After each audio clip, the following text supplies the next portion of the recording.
Questions for Once Forgiven Now 3, Round 3. Ding, ding, ding. So, if you haven't seen the first two videos, links in the description box, this is Once Forgiven Now Free's response to the second video. First, he says, well, I wouldn't say that I can prove to you that God has answered any of my prayers. I'm not asking if you can prove it. I'm just asking if you can detect it. You're getting ahead of me. You would just claim that it's coincidence. Whether or not I am claiming that it's coincidence, even those coincidences can be examined. I'm asking if you can detect the presence of God, or the effect of God, or the interference of God.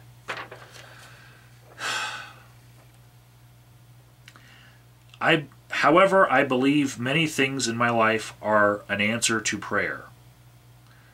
Like I said, I can't prove it, and that is why I don't use it as a way to convince people that God is real.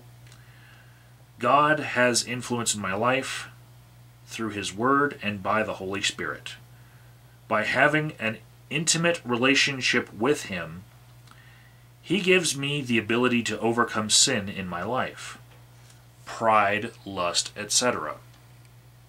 Then in a second comment, he says, I think it's difficult to understand in terms of science because we aren't dealing with material things, although you might think so.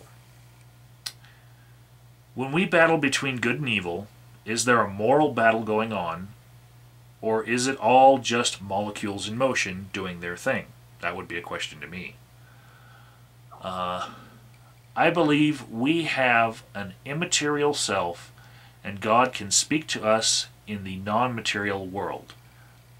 Obviously, I can't offer you a natural explanation for that, and it's not something I've looked into great depth into.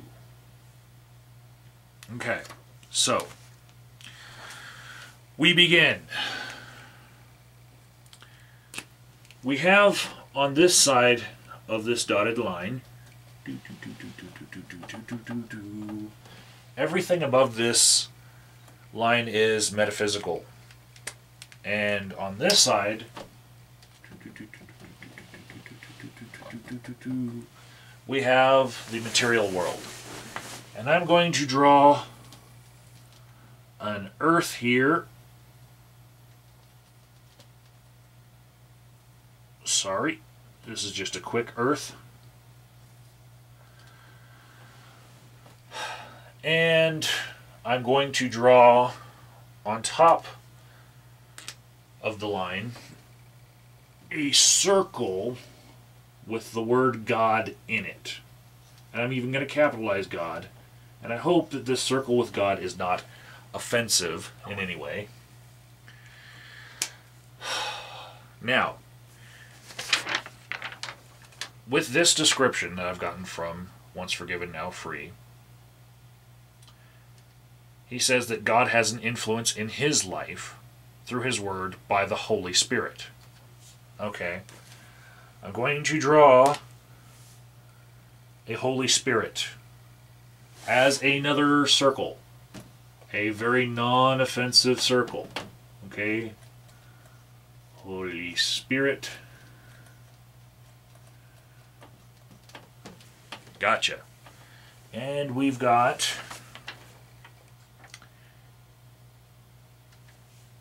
the statement, I believe we have an immaterial self, and God can speak to us in the non-material world. So, we've got our self in the material world, and for the purposes of this discussion, I'm going to use someone other than Once Forgiven Now Free, so as to not be offensive. I am going to make this circle right here be YouTube user Megachepo. And we'll just draw another little circle inside of it and say that this is Megachepo as seen from above when he's wearing his sombrero. So, I believe we have an immaterial self. I'm going to say that there is this circle right here, little circle inside for the spiritual aspect of the Megachepo we have here. And somehow we have interactions between this spiritual self and this material self. And from Once Forgiven, Now Free statements, we see that God is talking to spiritual Megachepo through the Holy Spirit. Right? The problem that I am arriving to here is when Once Forgiven, Now Free says that there's no connection between this material world and God, but good things have happened in the life of this person because of God's influence this way. Now, just because the statements of Once Forgiven, Now Free have kind of removed this influence from God, like he's not directly affecting the world, that doesn't mean that this connection right here isn't something that we can't measure through material scientific means.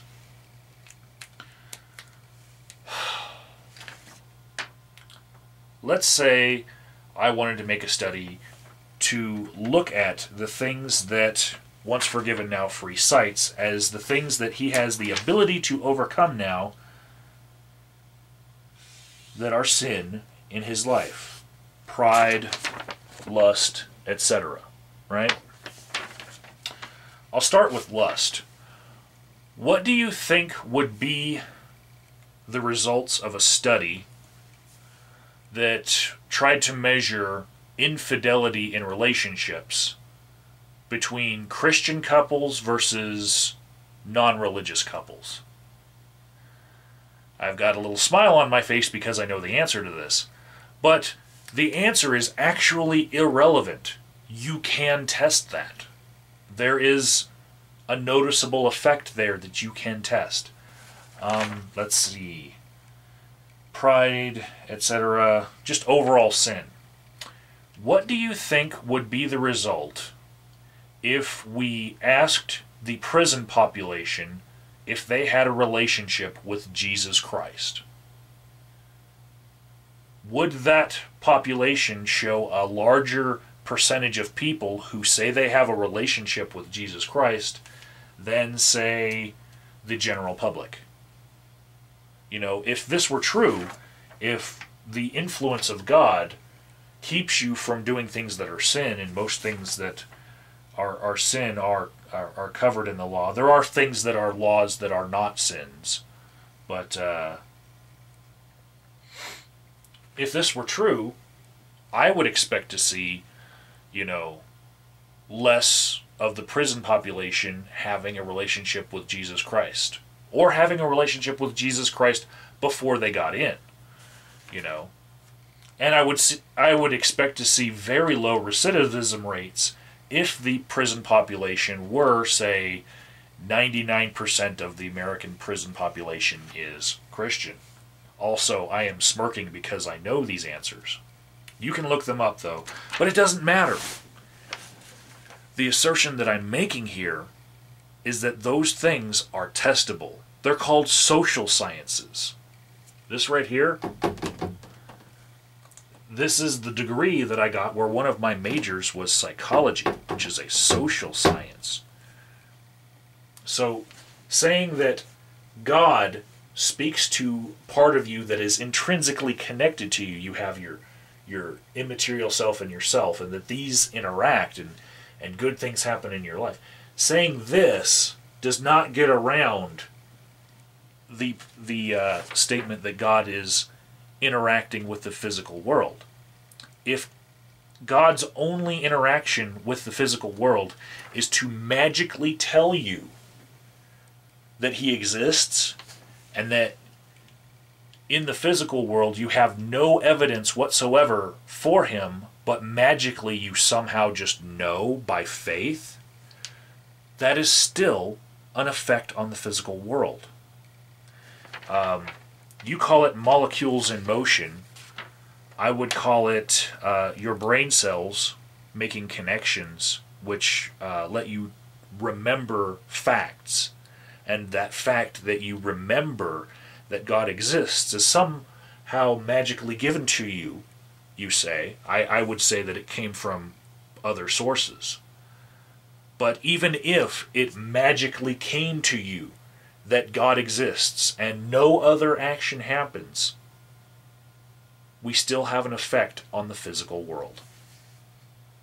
So, my question to you now for this third video is there something wrong with my diagram?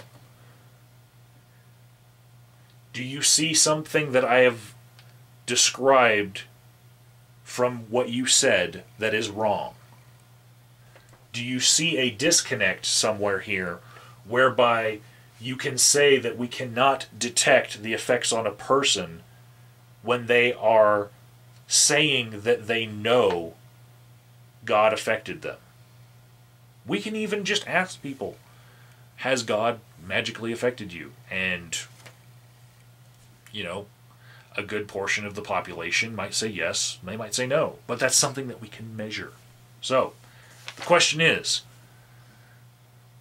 do you see something wrong with how I am interpreting what you are saying?